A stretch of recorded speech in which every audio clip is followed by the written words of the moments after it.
स्वागत है आपका हमारे चैनल एक कहानी सुनो में।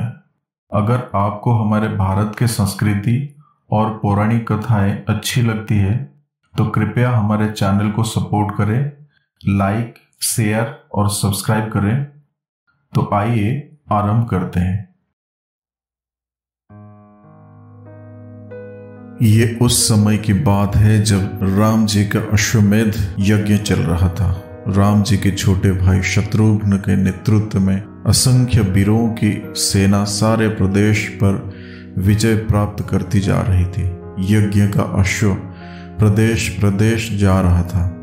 इस क्रम में कई राजाओं के द्वारा यज्ञ का घोड़ा पकड़ा गया, लेकिन अयोध्या की सेना के आगे उन्हें नतमस्तक होना पड़ा। शत्रुओं के अलावा सेना में हनुमान जी, सुग्रीव और भरत पुत्र पुष्कल सहित कई महारथी उपस्थित थे, जिन्हें हराना देवताओं के लिए असंभव था। कई जगह भ्रमण करने के बाद एक दिन यज्ञ का घोड़ा देवपुर में जा पहुंचा, जहां राजा वीरमणि का राज्य था। राजा वीरमणि अति धर्मनिष्ठ तथा राम जी एवं महादेव के एक निष्ठ भक्त थे। उनके दो पुत्र रुक्मांगद और शुभंगद वीरों में श्रेष्ठ थे। राजा वीरमणि के भाई वीर सिंह भी किसी से कम नहीं थे। राजा वीरमणि ने भगवान शंकर की कठिन तपस्या करके उन्हें प्रसन्न किया था और महादेव ने उन्हें उनकी और उनके पूरे राज्य की रक्षा का वरदान दिया था। महादेव के द्वारा रक्षित होने के कारण कोई भी उनके राज्य पर आक्रमण करने का साहस नहीं करता था। जब अश्व उनके राज्य में पहुंचा तो राजा वीरमणि के पुत्र रुक्मांगद ने राम जी के अश्व को बंदी बना लिया। अयोध्या के सैनिकों से कहा कि यज्ञ का घोड़ा उनके पास है, इसलिए वे जाकर शत्रुघ्न से कहे कि विधिवत युद्ध कर वो अपना अश्व छुड़ा ले। जब रुक्मांगद ने ये सूचना अपने पिता को दी तो वो बड़े चिंतित हुए और अपने पुत्र से कहा कि अनजाने में तुमने श्री राम का यज्ञ का घोड़ा पकड़ लिया है। श्री राम हमारे परम मित्र हैं और उनसे शत्रुता करना बिल्कुल भी उचित नहीं होगा, इसलिए तुम यज्ञ का घोड़ा वापस लौटा दो। इस पर रुक्मांगद ने कहा कि हे पिताश्री, मैंने तो उन्हें युद्ध की चुनौती भी दे दी है, अतः अब उन्हें बिना युद्ध के अश्व लौटाना हमारा और उनका दोनों का अपमान होगा। अब तो जो हो गया है उसे बदला नहीं जा सकता, इसलिए आप मुझे युद्ध की आज्ञा दे और मुझे आशीर्वाद दे, मैं युद्ध में विजय प्राप्त करूं। पुत्र की बात सुनकर वीरमणि ने उसे युद्ध करने की आज्ञा दे दी। राजा वीरमणि अपने भाई वीर सिंह और अपने दोनों पुत्र रुक्मांगद और शुभंगद के साथ विशाल सेना लेकर युद्ध क्षेत्र में पहुंच गए। इधर जब शत्रुघ्न को सूचना मिली कि उनके यज्ञ का घोड़ा बंदी बना लिया गया है तो वो बहुत क्रोधित हुए एवं अपनी पूरी सेना के साथ वो भी युद्ध के लिए युद्ध क्षेत्र में आ गए। शत्रुघ्न ने पूछा कि उनकी सेना से कौन अश्व को छुड़ाएगा, तो भरत पुत्र पुष्कल ने कहा कि तातश्री, आप चिंता ना करें, आपके आशीर्वाद से मैं आज ही इन सभी योद्धाओं को मारकर अश्व को मुक्त कराता हूँ। फिर पवन पुत्र हनुमान ने कहा कि राजा वीरमणि के राज्य पर आक्रमण करना स्वयं परम पिता ब्रह्मा के लिए भी कठिन है, क्योंकि ये नगरी महाकाल द्वारा रक्षित है। इसीलिए उचित यही होगा कि पहले हमें बातचीत द्वारा राजा वीरमणि को समझाना चाहिए, और अगर हम ना समझा पाए तो हमें राम जी को सूचित करना चाहिए। राजा वीरमणि राम जी का बहुत आदर और सम्मान करते हैं, इसलिए वे उनकी बात मान के अश्व हमें लौटा देंगे। हनुमान की बात सुनकर श्री शत्रुघ्न बोले कि हमारे रहते अगर राम जी को युद्ध भूमि में आना पड़े, ये हमारे लिए अत्यंत लज्जा की बात है। अब जो भी हो हमें युद्ध तो करना ही पड़ेगा। ये कहकर वे सेना सहित युद्ध भूमि में प्रवेश किए। भयानक युद्ध आरंभ हो गया।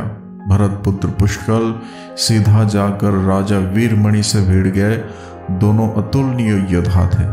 वे दोनों तरह तरह के शस्त्रों का प्रयोग करते हुए युद्ध करने लगे। हनुमान राजा वीरमणि के भाई महापराक्रमी वीरसेन से युद्ध करने लगे। रुक्मांगद और शुभंगद ने शत्रुघ्न पर धावा बोल दिया। पुष्कल और वीरमणि में बड़ा घमासान युद्ध हुआ। अतः में पुष्कल ने वीरमणि पर 8 नाराज बाणों से वार किया। इस वार को राजा वीरमणि सह नहीं पाए और मूर्छित होकर अपने रथ पर गिर पड़े। वीर सिंह ने हनुमान पर कई अस्त्रों का प्रयोग किया, पर उन्हें कोई हानि न पहुंचा सके। हनुमान ने एक विकट पेड़ से वीर सिंह पर वार किया, इससे वीर सिंह भी मूर्छित हो गए।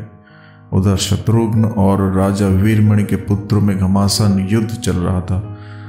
अतः में कोई चारा ना देखकर शत्रुघ्न ने दोनों भाइयों को नागपास में बांध लिया।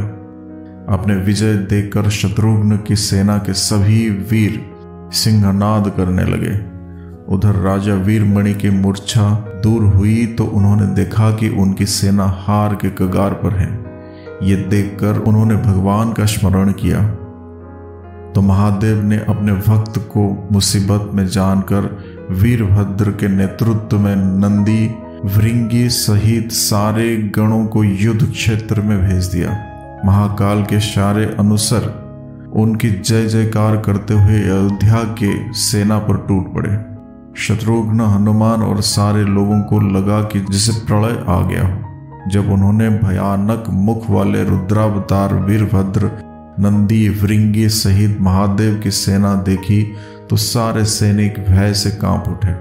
शत्रुघ्न ने हनुमान से कहा कि जिस वीरभद्र ने बात ही बात में दक्ष प्रजापति का मस्तक काट डाला था और जो तेज और समता से स्वयं महाकाल के समान है, उसे युद्ध में कैसे हराया जा सकता है। ये सुनकर पुष्कल ने कहा कि हे तातश्री, आप चिंता ना करें, अब तो जो भी हो हमें युद्ध तो करना ही पड़ेगा।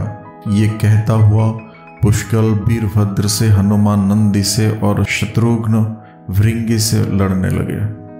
पुष्कल ने अपने सारे दिव्य अस्त्रों का प्रयोग वीरभद्र पर कर दिया, लेकिन वीरभद्र ने बात ही बात में उसे काट दिया।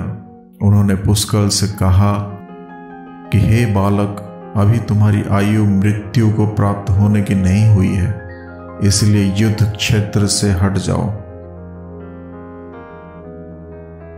उसी समय पुष्कल ने वीरभद्र पर शक्ति से प्रहार किया, जो सीधे उनके मर्म स्थान पर जाकर लगा। इसके बाद वीरभद्र ने अत्यंत क्रोध से एक त्रिशूल से पुष्कर का मस्तक काट दिया और भयानक सिंहनाद किया। उधर भृंगी आदि गणों ने शत्रुघ्न पर भयानक आक्रमण कर दिया। आखिर में भृंगी ने महादेव के दिए पास में शत्रुघ्न को बांध दिया। हनुमान अपनी पूरी शक्ति से नंदी से युद्ध कर रहे थे। उन दोनों ने ऐसा युद्ध किया जैसे पहले किसी ने नहीं किया था। दोनों राम जी के परम भक्त थे और महादेव के तेज से उत्पन्न हुए थे। काफी देर तक लड़ने के बाद कोई और उपाय ना देखकर नंदी ने शिवास्त्र का प्रयोग कर हनुमान को पराभूत कर दिया। अयोध्या के सेना की हार देखकर राजा वीरमणि की सेना में जबरदस्त उत्साह आ गया और वे बाकी बचे सैनिकों पर टूट पड़े। ये देखकर हनुमान ने शत्रुघ्न से कहा कि मैंने आपसे पहले ही कहा था कि ये नगरी महाकाल द्वारा रक्षित है, लेकिन आपने मेरी बात नहीं मानी। अब इस संकट से बचाव का एक ही उपाय है, हम सब श्री राम को याद करें। ऐसा सुनते ही सारे सैनिक शत्रुघ्न एवं हनुमान सहित श्री राम को याद करने लगे। अपने भक्तों की पुकार सुनकर श्री राम तत्काल ही लक्ष्मण और भरत के साथ वहां आ पहुंचे। अपने प्रभु को आया देख सभी खुश हो गए एवं सबको ये विश्वास हो गया कि अब हमारी विजय निश्चित है। श्री राम के आने पर जैसे पूरी सेना में प्राण का संचार हो गया। श्री राम ने सबसे पहले शत्रुघ्न को मुक्त कराया और उधर लक्ष्मण ने हनुमान को मुक्त करा दिया। जब श्री राम, लक्ष्मण और भरत ने देखा कि पुष्कल मृत्यु को प्राप्त हो चुके हैं तो उन्हें बड़ा दुख हुआ। भरत तो शोक में मूर्छित हो गए। श्री राम ने क्रोध में आकर वीरभद्र से कहा कि तुमने जिस प्रकार पुष्कल का वध किया है उसी प्रकार अब अपने जीवन का भी अंत समझो। ऐसा कहते हुए श्री राम ने सारी सेना के साथ शिवगणों पर आक्रमण कर दिया। जल्द ही उन्हें यह पता चल गया कि शिवगणों पर साधारण अस्त्र बेकार है, इसलिए उन्होंने महर्षि विश्वामित्र द्वारा प्रदान किए दिव्यास्त्रों से वीरभद्र और नंदी सहित सारी सेना को विदीर्ण कर दिया। श्री राम के प्रताप से पार न पाते हुए सारे गणों ने एक स्वर में महादेव का आह्वान करना शुरू कर दिया।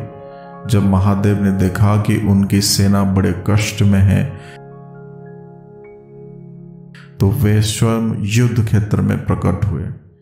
इस अद्भुत दृश्य को देखने के लिए परम पिता ब्रह्मा सहित सारे देवता आकाश में स्थित हो गए।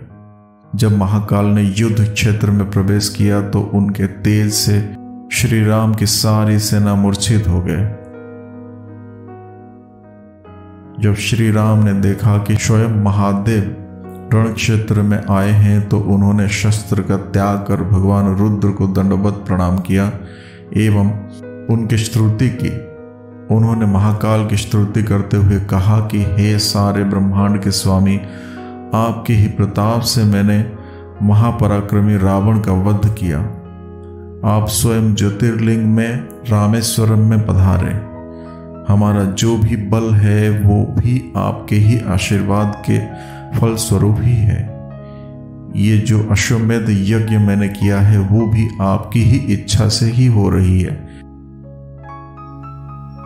इसीलिए हम पर कृपा करें और इस युद्ध का अंत करें। ये सुनकर भगवान रुद्र बोले कि हे राम, आप स्वयं विष्णु के दूसरे रूप हैं। मेरी आपसे युद्ध करने की कोई इच्छा नहीं है, फिर भी क्योंकि मैंने अपने भक्त वीरमणि को उसकी रक्षा का वरदान दिया है, इसलिए मैं इस युद्ध से पीछे नहीं हट सकता।